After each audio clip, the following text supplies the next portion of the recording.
So yan po mga paps, yan. Magluluto tayo ng chicken kare-kare pero itong manok, no, na-brine ko na to kagabi pa. Tinadtad ko tao sa, ay, in-slice ko tao sa, yan. Brinahin ko sa tubig, asukal, tsaka sa asin. So kanina pa to naka-drain. Lalagay ko na dito sa ano. Yes. Para may marinate naman natin. So bali, nasa kulang ko ng 8 kilo din. Tapos bago yan, mag-slice muna tayo ng mga gulay na kakailangan rin natin. Ito. Yung ngayon, style ko naman sa pagluto ng kare-kare. Yung nagigisa ko ng sauce. Yan. Ngayon magigisa tayo ng sauce. Papakita ko sa inyo paano ko niluluto yung aking sauce ng kare-kare mga paps. Fried chicken, kare-kare, ibig sabihin, yung fried chicken lang, separate mo, tapos yung sauce separate. Para yung iba, kung gusto ng fried chicken lang, yun lang. Tapos yung may sauce. Tsaka lalagyan ng sauce. Nagluluto sa handaan ito. Para juicy yung chicken nyo.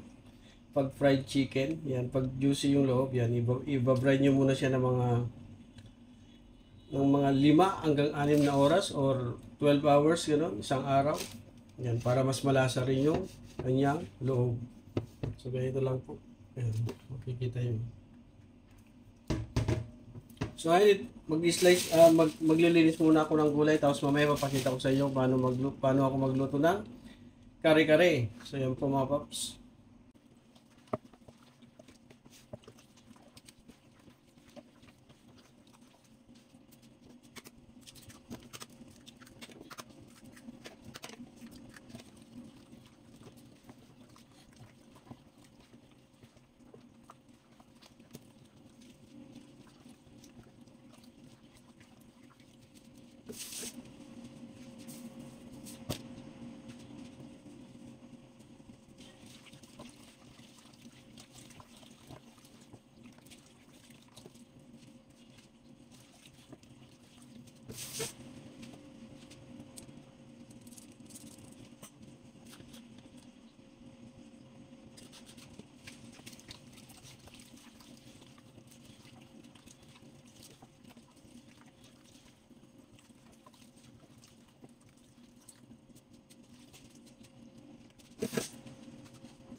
So ito na, marinate natin yung ating chicken.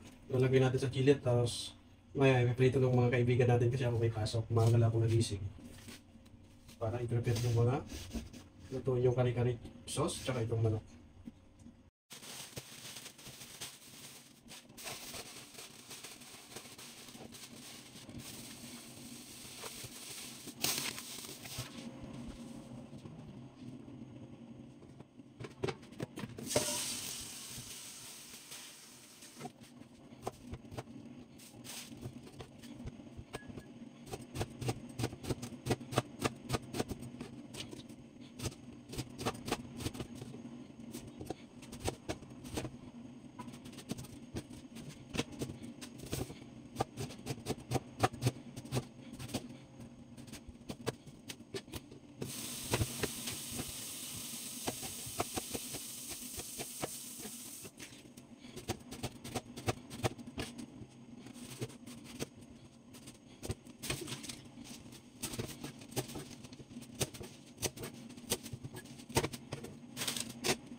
Ayan mga paps, luto na yung ating kari-kari sauce. Wow. Sarap naman, nagmamantika na.